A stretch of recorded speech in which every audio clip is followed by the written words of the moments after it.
sabi ni sir, kailangan na papasok kasi. Kaya na, kaya pa mag-pumasok kay sir. Hindi, kailangan namin pumasok. Dito naman kami, tutulungan naman namin. May naisip ka naman ang tatangbayan natin. Oo, marami tayong project, may exam pa tayo. Marami ba tayong gagawin kay sir? Oo. Sabi niya, need daw pumasok kasi may papasa tayong project. Ngayon ba, deadline?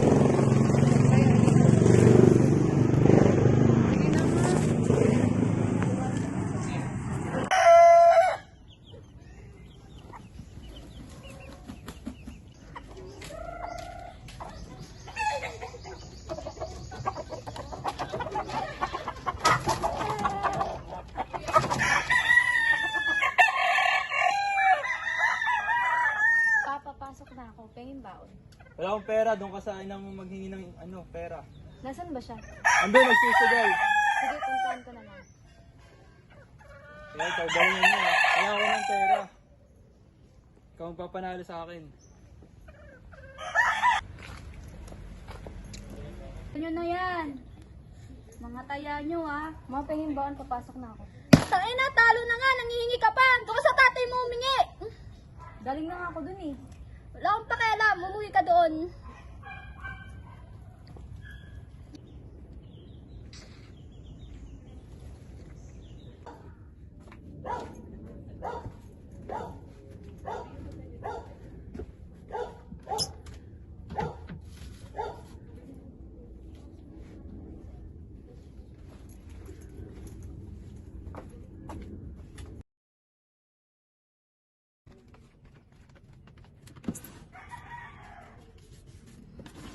Ginis-linis ka dito babalik din ako.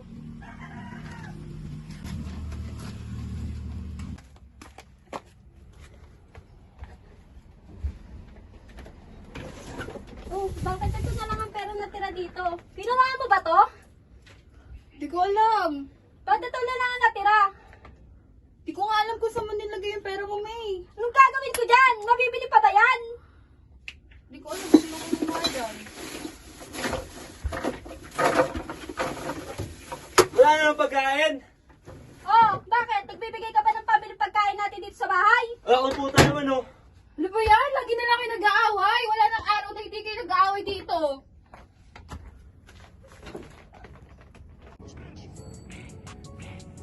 Hello, team. Hello, Be. Bakit? Free ka ba ngayon? Oo naman. Tara, inom. Sige, kasi naman, ang dami din kasi problema dito sa bahay. Nakakainis. Sige, punta ako dyan. Asan ka ba? Dito lang, sa bahay. Ay, sige.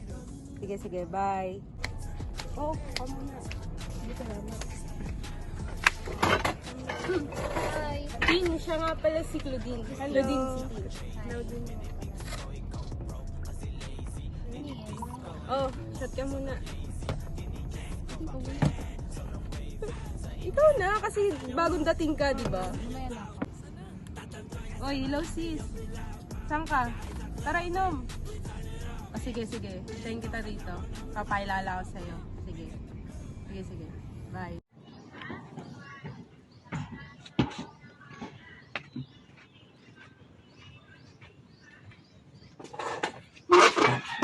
Tin, si Francis nga pala.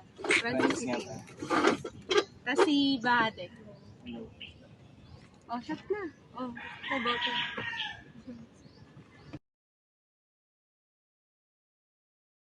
Oh, ikaw ka. Mama na. Kasi nakasama natin. Yan, sige na. Shumat ka pa. Cheers!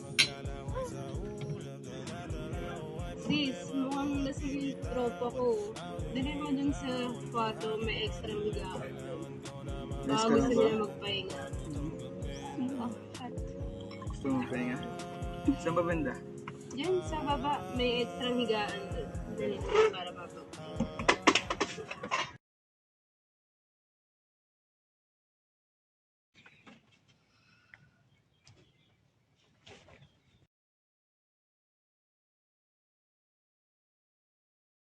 Ang aral dito, kahit gaano kahirap ang buhay at gaano ito mapanlaro, hindi ito hadlang para magpatuloy sa pagiging mahirap.